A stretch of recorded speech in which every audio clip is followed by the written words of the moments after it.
just wanted to update you guys on a couple of things. I'm nearing completion to the build.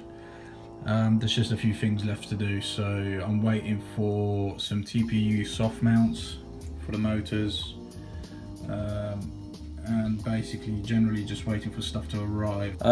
So I just wanted to show you my current setup for the Tyrannus. So if I just switch this on, I can get to it. I am online once again! Throttle warning, switch warning. Turn the warnings off. So I've set up a load of switches to do certain things. So I've got an alarm, and I've set the drone to basically fall out of the sky if I get more than half a second of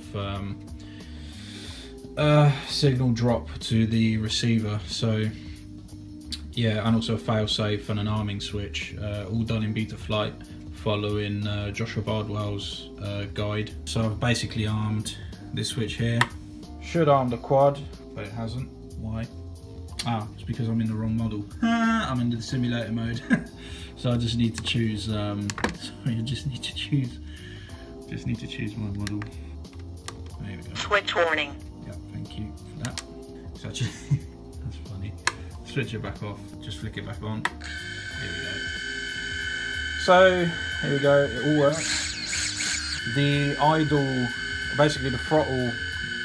Well, actually, the quad won't arm unless the throttle's at 9 or 1050. So it won't arm unless it's really far down on the actual controller itself and the transmitter itself. So if we want to look at what happens when I switch it off, so no signal being received. It does that. And if I switch it back on, I am online once again! Switch warning. once I clear the error message, it should bind. Yeah, so it's bound again, and basically that clears the fail-safe. The other things I've set up, so obviously you've got to disarm and rearm it if you want to switch it on again. The other fail-safe I switched on and set up was this one. So with the premise that I'd be doing this anyway, my finger will probably be somewhere around here. So if I need to quickly get to it, I'll just flick it back like that, and it triggers the fail-safe. Basically with the intention of, in case I accidentally like move forward with my thumb and basically knock it sort of from the middle position over forward, I don't want to accidentally fail-safe. So instead of the fail-safe quad, I've set up a beeper on the outermost position for that switch, and then the neutral is back in the middle, and that's it.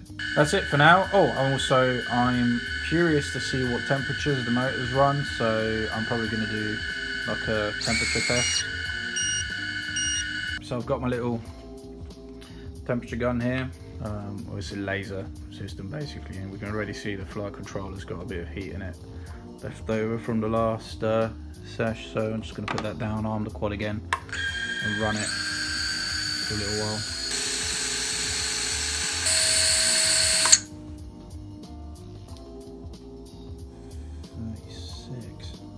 It's almost 40 Celsius.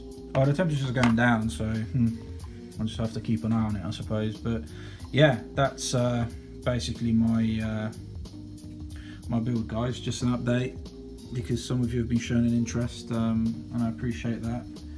And thank you to those of you who have started following me on Instagram. Yeah, so actually I mounted the camera, and I think it's quite a neat little setup. I had to file down the edge, the corner of the uprights here, because it was fouling on the motor wires. It was kind of like an oversight on my behalf, but I've kind of thought to myself that I'd rather shave a little bit of carbon off the frame rather than damage the wires or re-solder the wires together. So, and I kind of found it hard to solder them up anyway, so yeah, that's kind of what we ended up with. I just basically shaved a bit off here so it doesn't hook in as much into the center of the quadcopter. and I've done the same with the front. So now actually I can lift the canopy that way or that way without, you know, getting in the way of the cables too much, and I can take it on and off quite easily. That's basically it. That's the Karearea Talon SVX 025 5-inch. So yeah, it's my first build. Okay guys, thank you very much for watching, and I'll see you in the next video.